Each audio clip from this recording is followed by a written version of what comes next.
Did you know that St. Luke's University Health Network, based in the Lehigh Valley, Pennsylvania, has been recognized by the U.S. government as the highest performing health system in the United States for quality? You heard right. St. Luke's #1 recognition affirms our status as the top leader among the most respected healthcare providers in the nation, including Houston Methodist and the Mayo Clinic. To state it simply, if you want to receive the best care when you go to a hospital, come to St. Luke's. I'm a huge fan, and I'm glad he's here. Big pro-Trump guy, pro-Israel, and a tremendous talent. John, great to have you on Sid and Friends in the Morning here in New York, buddy. How are you? I'm good, Sid. Thank you for having me. Oh, it's great to have you. And I'm excited to be a summer tour. I like Edward McCain also. Like him a lot. So that's quite a tour you guys are going on, yes? Oh, yeah, it's going to be a blast. You know, it's still fun to get back in the bus with the boys and, you know, go to a adult rock star summer camp, and it's going to be a blast. You know, I was looking, too, at some of the members of your band. I mean, you got guys like Randy Cook. He's performed with Mick Jagger, Ringo Starr, Dave Stewart, Sean Hurley with John Mayer, Ringo Starr, Alanis Morissette, Peter Thorne with Chris Cornell. Yesterday was actually the 9-year anniversary of Chris's death, unfortunately. Melissa Etheridge and Don Henley. So it's quite a very accomplished list of musicians that follow you around the country, John. You know, they are all stars, no doubt about it, but they're equally wonderful people, and I'm so blessed to play with them. Also, you know, I do string quartet tours during the fall, and I have just amazing Broadway players with me, you know, all kind of world-class string players. So one of the nice things about these permutations of Fight for Fighting is I truly get to play with some of the best musicians in the world, and as I said, just wonderful people. You also toured with Post Malone a couple of years ago, right, when he was red hot? A little bit, yeah. We've done a few shows there, but, yeah, I've been blessed to, you know, play with some of the greats ever, and, of course, the highlight of my life, most significant thing was the concert for New York after 9/11, and I was sharing the stage with the true icons of the world, and that's certainly a moment I'll never forget. John, could you believe, now that you brought that up, it's a very sore spot for me. I was on the air that morning, so I'm a big New York Giants football fan. And the Giants had gone to the Super Bowl the year before, and we got killed by the Baltimore Ravens. We've only lost one Super Bowl. We're 4-1. Eli Manning, 2-0. Bill Sims, 1-0. Jeff Hostetler, 1-0. But Kerry Collins got blown out by Baltimore. But the league rewarded the Giants with the opening Monday night game the next season. So Monday night, September the 10th, 2001, the Giants went to Denver. They got blown out by Brian Griese and the Broncos. And they're coming back the next morning, and their late head coach, who was a very close friend of mine, Jim Fossil, said to me that when they taxied and their plane pulled up to Newark Airport very early Tuesday morning, that the flight that crashed in Shanksville, Pennsylvania, was making their way towards the runway. How chilling is that? Oh.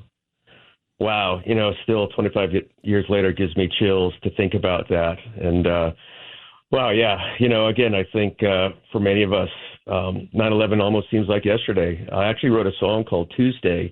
9/11 occurred on a Tuesday, as you just mentioned, kind of talking about not forgetting the lessons of 9/11 years ago. And unfortunately, I think in many ways we have. But yeah, thinking back to those heroes, and I might be doing something this July 4th for America 250 to recognize some of those firefighters who ran into those buildings, which we should think about every day. Oh my God, absolutely. Would you be doing something because there's two venues that day. There's something here in New York by the Hudson, and then Trump's putting on something big in D.C. He may not, but both. I don't know. But which spot do you see yourself in, New York or D.C.?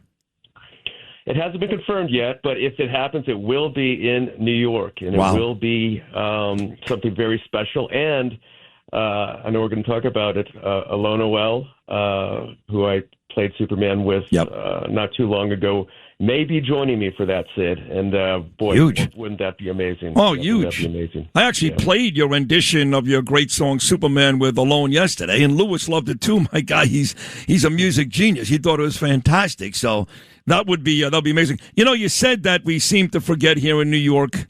Maybe not. No, we did. And I'll give you the one indication. And I know there was a tragedy in San Diego yesterday, and we are actually mourning today, no question about it, for those innocent Muslim people that were murdered in San Diego yesterday. But one thing has nothing to do with the other. The fact that this city voted in Mamdani as our mayor says John Ondrasik, we forgot. I think it's as simple as that. No, sometimes facts are facts, and it breaks my heart. I certainly love New York. I love New Yorkers. I love all of you, and I have a lot of history there. And my daughter went to NYU, and to see someone like Mamdani 25 years later after the towers came down, elected, whose wife loves to like posts about the atrocities of October 7th. You never would have believed it. You never would have believed it. But you know what? Here we are, and we still have to fight the good fight. I believe New York will come back and turn around. We're seeing some signs in Los Angeles. Maybe even, we who've lost our mind in California might be having some common sense. But you got to fight the good fight, and I know you do that every day, and I'm grateful for that. Thank you. I know you do, too, in your music realm, and like you said, I do it here. So you're an L.A. guy. I've been, I ordinarily I wouldn't care. I wouldn't care about what's going on in another city, another state, but obviously California, huge, just like New York, and you got a DSA candidate running for mayor, very similar to Mamdani. I think she's probably in third right now behind the incumbent Karen Bass. And the guy that I love, Spencer Pratt. You got that big governor race. I'm all about Steve Hilton. You guys got to win those elections. Look, we got to make sure that Bruce Blakeman beats Kathy Hochul, governor in this state, John, and hopefully somebody that can win in 2029 beats Mamdani. But right now, your state's opportunity is right now. They got to vote in Spencer Pratt and Steve Hilton or kiss California goodbye. It breaks my heart again for California, my home state, and to see how it's kind of crashed and burned. And we have a family business out there, and again, it's most of my friends have left. You see people just leaving, deserting. Los Angeles, similar to New York in many respects. And yeah, Spencer is doing an amazing job. Has a tough hill to overcome. He's 4-1 Democrats, but I do think we're seeing signs across the country. You even see in Deep Blue, Oregon, you have a candidate for governor that's kind of neck and neck, and so again, I think some of these states, even Democrats, are coming to their senses, and I think just having the fire yesterday in California, in near my house actually in Thousand Oaks, that's reminding people of the catastrophe that Karen Bass has been for Los Angeles. So again, is it enough to have Democrats kind of find their senses? I don't know, but you see the trends moving in the right direction, and I believe New York also will come to its senses.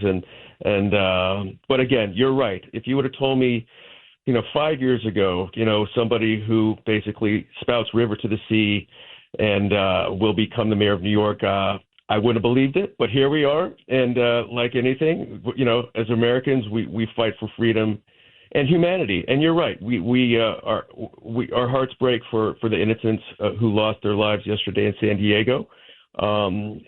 Because we're happy to say that. Unfortunately, when Jews are massacred or murdered across the country, you hear very little from the left. Often they still blame Israel for that. So that's the world we live in. We're fighting for civilization. This is the fight for civilization. And, I'll continue to do that. You'll continue to do that. And we will win because right is on our side. I think you're right. And, John, we mentioned the Elon version of Superman you guys did. I remember Bono and U2, they changed the lyrics for one of my favorite songs of all time, Pride. I think they were performing in Vegas. It may have been in the Sphere. And he, changed because Pride in the Name of Love, that song's about the Martin Luther King assassination. You know that. Yeah. But he changed the words to the October 7th instead of the April assassination. And you did that with Superman with Elon. Again, we played it yesterday. Where does this love for Israel, which is beautiful, and I'm right with you, I'm going back to Israel, I'm back in 3 weeks. Where does all this come from for you? I'm not Jewish. If Listen, by the way, that's why I asked you that, because to be honest, John, while I appreciate my Jewish brethren, my brothers and sisters, I appreciate you more. Every time I hear a Christian or somebody who's not Jewish say, I'm not Jewish, but I love Israel, it gives me hope. Well, again, to me, that has nothing to do with religion. If Hamas is not evil, nothing is. Again, this is the fight for civilization. Look, Israel is a democracy. It's this little speck in the Middle East, surrounded by enemies who want to destroy them. And why wouldn't you support Israel, who's literally the tip of the spear to fight against this kind of leftist Marxist worldview that is indoctrinating our children, taking over our universities, flooding the media, existing in Congress. So why wouldn't you stand with Israel? That's to me, it's clear. There's no moral kind of relativity here. If it's either good or evil, and frankly, Sid, I choose the good, and Israel's the good, and it has nothing to do with religion. God bless you. You have a cool story about one of these songs. I remember Bono, going back to you too for a second, saying that I think he was in a restaurant or a diner when he wrote "Angel of Harlem." And he wrote it on a napkin, And even Lee Greenwood wrote that great song, like in the back of a truck or something. You'd be surprised some of the songs that are the favorites of all time, where they were actually penned and where the artist was. So I don't care if it's The Riddle or 100 Years or World or Easy Tonight or Superman or Chances. You have a cool story about where you penned one of these songs? Yeah. Superman was a gift. I wrote it kind of from beginning to end in 45 minutes. The joke is I've been looking for that 45 minutes ever since, but that's another story. But yeah, I was sitting there just writing song after song, and I couldn't write Superman today. I've learned that, it's relatively been pretty easy to be me in my life and for most of us. But, as a kid, struggling against the music business, wanting to be heard, sitting down and writing that song. And when I wrote it, I'm like, well, I'm a rocker, I listen to Zeppelin, AC/DC, Queen, and this is this little ballad, this is not for me. I'll give it to James Taylor or something like that.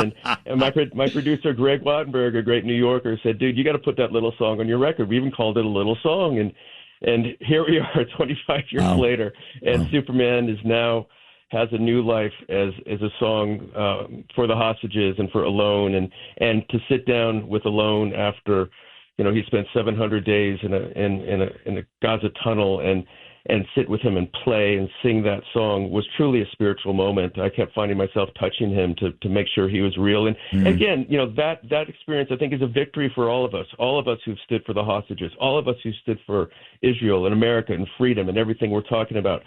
There's been so much vitriol and lies thrown against Israel through the Free Palestine con job. That moment, I think, gave so much of us, including me, strength to know we're on the right side, and Alone will continue, to kind of be a shining light for all of us. And at the same time, Sid, we have to recognize the hostages and the families whose loved ones did not come home. The Goldbergs, the Bebos family. So our hearts are certainly with them as well. Yeah. By the way, the Bebos family was abducted by Palestinians, not Hamas, as we continue to hear what great people they are. That nonsense for killing all the Palestinians. Well, maybe Hamas shouldn't set up in hospitals and nursery schools and all the places where Palestinians are going to die. They're killing them, not us.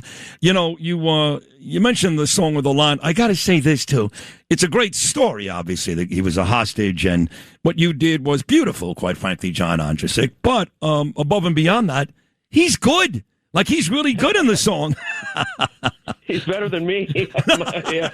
Much better piano player than I'll ever be. The kid's a wizard, and actually, when he was hostage, he said, he was alone most of the time, which he actually liked because he got more food.